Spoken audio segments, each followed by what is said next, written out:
आइए श्याम प्रेमियों, आज एक ऐसे भगत की कहानी सुनाते हैं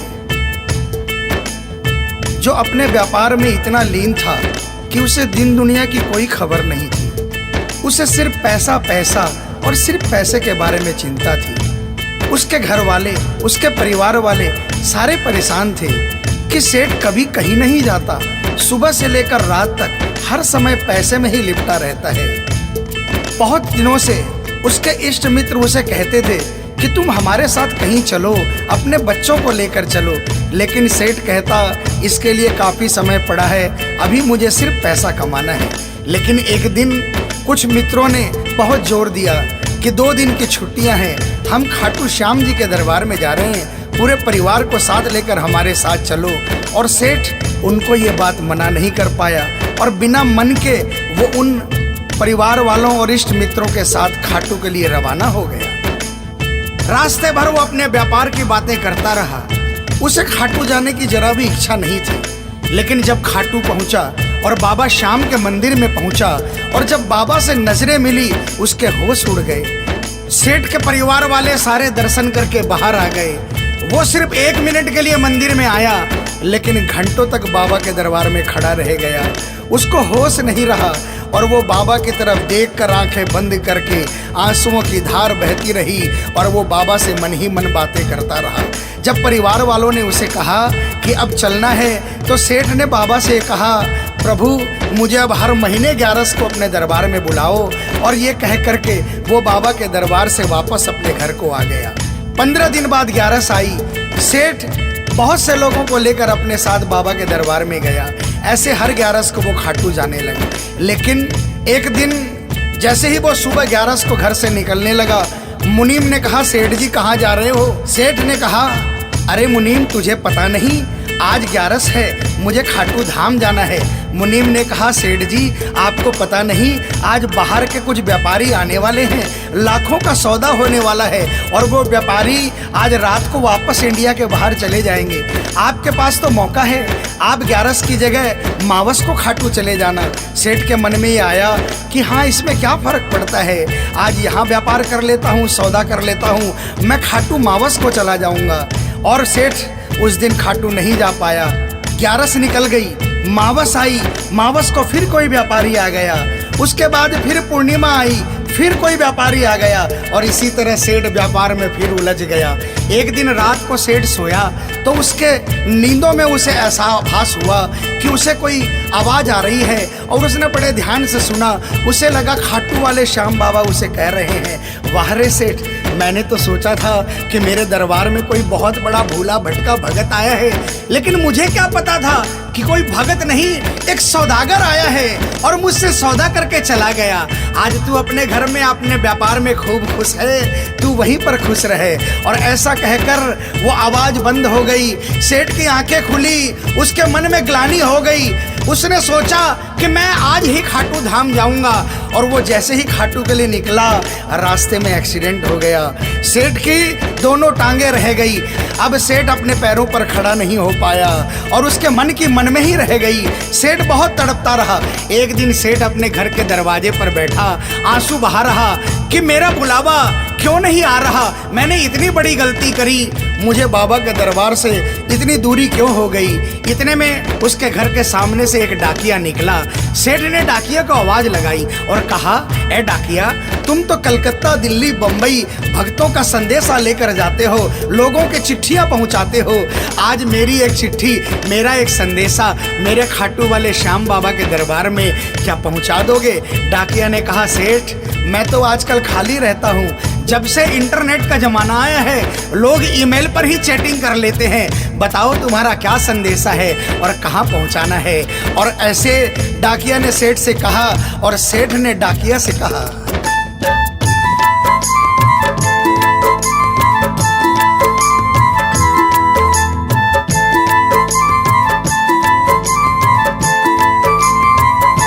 डाकिया जा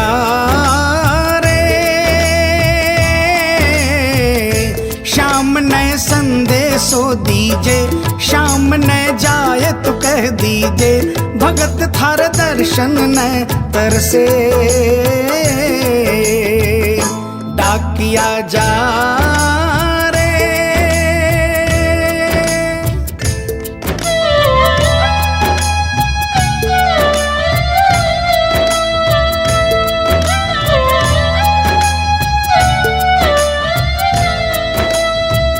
डाकिया ने कहा, सेठ आपका संदेशा तो मैं पहुंचा दूंगा, लेकिन मुझे ये तो बताओ कि आपका संदेशा पहुंचाना क्या है। जहां मुझे संदेशा पहुंचाना है वहां का ठिकाना क्या है। और डाकिया ने कहा,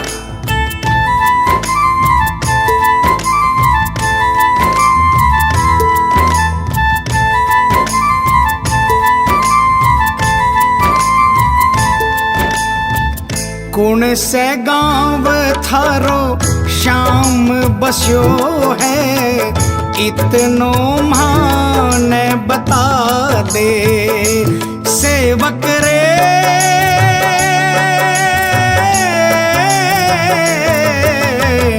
घर तेरे पास है कोई निशानी, माने तू दिखला दे। कैया जानूंगा पहचान, मैं हूँ छोरो अनजान। कैया जानूंगा पहचान, मैं हूँ छोरो अनजान। कैया शाम शु होसी मिलन, डाकिया जा रे।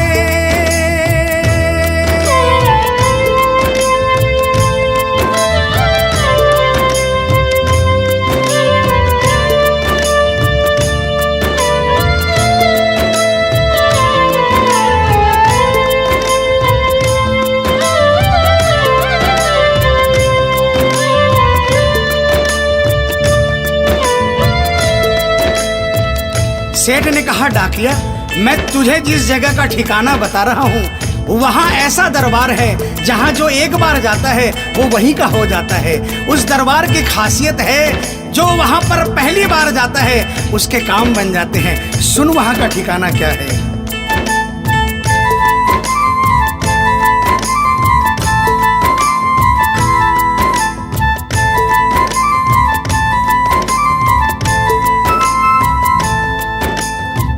खाटू में है श्याम जी को मंदिर, शिखर ध्वजा लहरावे।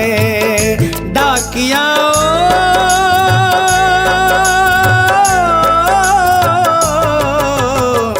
जोड़ी पर हनुमान बिराजे, सेवक चंवर ढुलावे। बाके नौबत बाजे द्वार, गूंजे हरदम जय जयकार। बाके नौबत बाजे द्वार, गूंजे हरदम जय जयकार। सज धज बैठो है श्याम सजन, डाकिया जा रे।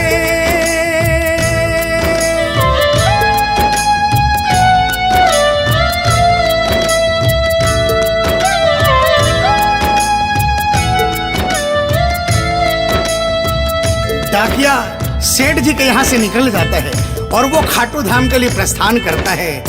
धीरे धीरे वो खाटू पहुँचता है और खाटू पहुंचकर बाबा के मंदिर का पता करता है और मंदिर के नीचे पहुंचकर वो पहले प्रणाम करता है और बाबा के मंदिर की 13 सीढ़ी चढ़ता है। और वो बाबा के सामने पहुंचकर बाबा की तरफ नहीं देखता, पहले अपने झोले में से वो सेठ की चिट्ठी निकालता है और चिट्ठी निकाल के पढ़ने लगता है।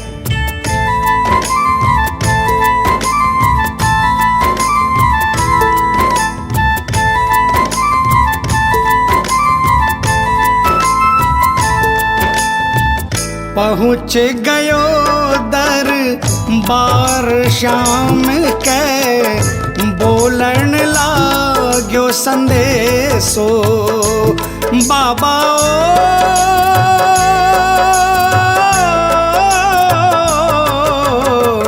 बन बैठो कद श्याम दीवानो, कुछ ना रयो अंदेशो। आखड़ ल्यासू बरसी धार, जैया सावन की फुहार।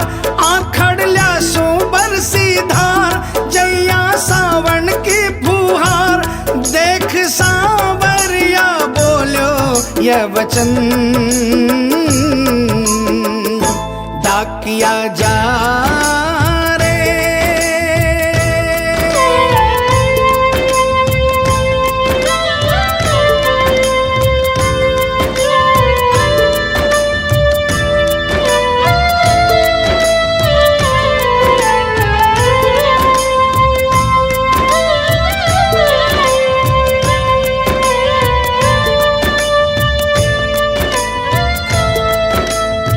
जो ही डाकिया ने सांवरे सेठ की तरफ देखा, उसके होश उड़ गए, उसकी आंखें बंद हो गई, आंखों से आंसुओं की अविरल धारा बहने लगी।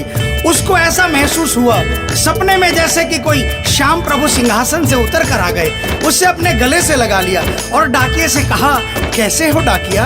डाकिया प्रभु के चरणों में गिर गया, कहा, प्रभु आज मैं धन्य हो गया, इतने वर्षों तक आपके दरबार नहीं पहुंचा, आज सेठ जी के कारण मैं आपके दरबार में पहुंच गया। अब मुझ पर इतनी कृपा कर दो, मुझे अपनी शरण में रख लो। लेकिन बाबा ने कहा, नहीं बेटा, मैं तुझे अपनी शरण में रखूंगा, लेकिन अभी तुझे मेरा एक छोटा सा काम करना है। जिस सेठ ने तुझे ये संदेशा देकर भेजा है, अगर उसके पास मेरा जवाब नहीं गया तो वहां जीते जी मर जाएगा। तू मेरा एक छोटा सा काम कर दे, वापसी संदेशा तू उस सेठ को जाकर दे दे। और बाबा ने कहा,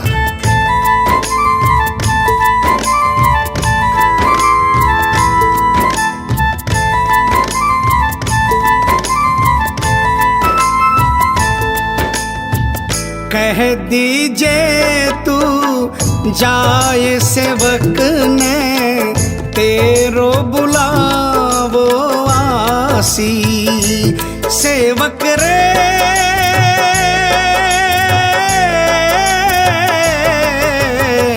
सबकी आस पुराऊं तो तू कैया रह पासी।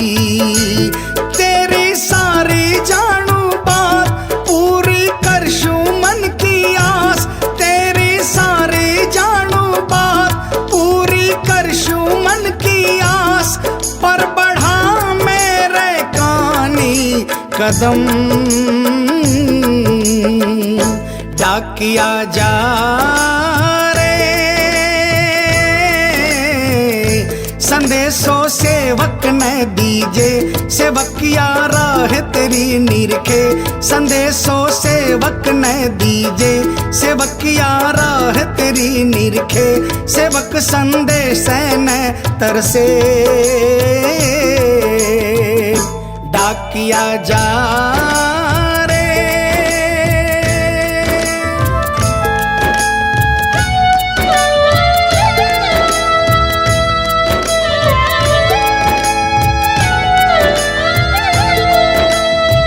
डाकिया श्याम प्रभु के चरणों में प्रणाम करके वापस निकलता है और वो आधी रात को ही सेठ के शहर में आ जाता है। अब डाकिया को इतनी जल्दी थी कि उसने आधी रात नहीं देखी और उसने जाकर सेठ के दरवाजे की घंटी बजा दी। उस दिन सेठ के घर में कोई नहीं था, सेठ अकेला अपने बिस्तर पर पड़ा था। जैसे ही घंटी की आवाज आई उसको लगा कि बाबा का संदेशा आ गया, लेकिन सेठ मजबूर था, वो उठना चाहा लेकिन उठ नहीं पा रहा था। लेकिन अचानक उसने जोरदार जयकार लगाई, हारे के सहारे की। और जैसे ही आवाज आई सेठ के घर में करिश्मा हो गया। सेठ अपने पांव पर खड़ा हो गया, दौड़ कर गया और उसने जाकर दरवाजा खोला। सामने देखा डाकिया खड़ा है। सेठ डाकिया के चरणों में गिर गया और कहने लगा, डाकिया जल्दी बताओ मेरे बाबा ने क्या संदेशा भिजवाया है। और डाकिया ने चिट्ठी निकाली और बाबा के भगत की चिट्ठी का संदेशा निकालकर सेठ के हाथों में थमा दिया। सेठ ने जैसे ही चिट्ठी देखी वो झूम झूम कर नाच नाच कर गाने लगा, आ, आ,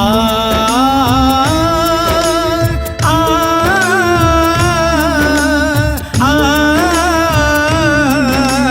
आ, आ, चिट्ठी आई है, चिट्ठी आई है, चिट्ठी आई है, चिट्ठी आई है, चिट्ठी आई है, खाटू से चिट्ठी आई है। बड़े दिनों के बाद मेरे श्याम धनी को आज, अरे बड़े दिनों के बाद मेरे श्याम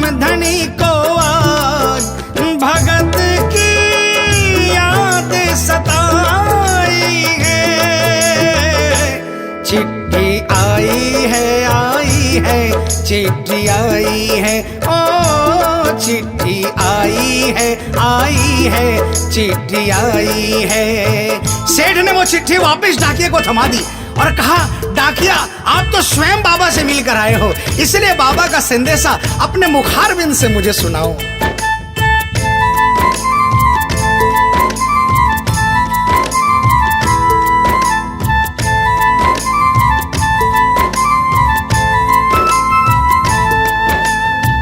सुन संदेशो सांवरिये को, मनड़ो घणो हरसायो। बाबा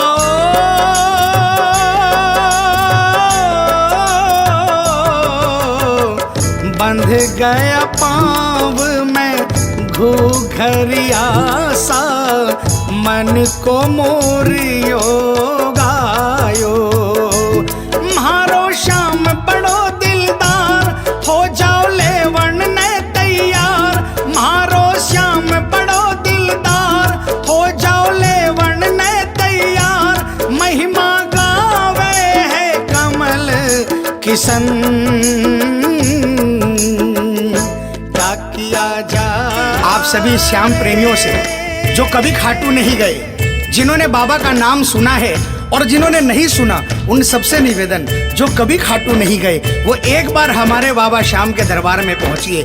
ये वो दरबार है जहां हारे हुए को जीत मिलती है, जहां लोग हार कर आते हैं लेकिन हार कर वापस नहीं जाते, जहां हर हारे का सहारा होता है।